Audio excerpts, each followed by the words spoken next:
இந்த உலக வாழ்வில் சோதிக்கப்படுவதும் சிரமங்களுக்கு உட்படுத்தப்படுவதும் அல்லாஹுடைய அருட்கொடை. யாரை அல்லாஹ் நேசிக்கிறானோ அவர்களைத்தான் அல்லாஹ் சோதிப்பார். அல்லாஹுவால் நேசிக்கப்படவில்லை என்றால் அவர்கள் நிம்மதியோடு இந்த உலகத்திலே வாழலாம். அல்லாஹ் ரப்புல் ஆலமீன் சோதனைகளை கொடுத்தால் மட்டுமே மிகப்பெரிய வெகுமதியான சொர்க்கத்தை அல்லாஹ் கொடுக்க வேண்டும். ஜன்னத்துல் ஃபிர்தௌஸை அல்லாஹ் கொடுக்க வேண்டும்.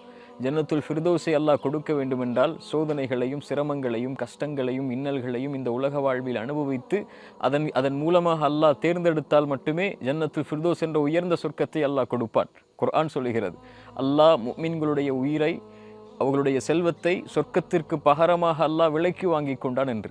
அப்படி என்றால் உயிர்களையும் செல்வத்தையும் அர்ப்பணித்தால் மட்டுமே அல்லாஹ் ரப்புல் ஆலமீன் அந்த சொர்க்கவாதிகளாக அவர்களை மாற்றுவான். சோதனை வருகிறது, சிரமங்கள் வருகிறது, கஷ்டங்கள் வருகிறது, இன்னல்கள் வருகிறது என்றால் அல்லாஹ்விடத்திலே உறுதியை கேட்டு தைரியமாக அதை முன்னெடுத்து செல்லுங்கள். அதன் மூலமாக அல்லாஹ் கொடுக்கின்ற வெகுமதிகள் மறுமையில் பெரியது.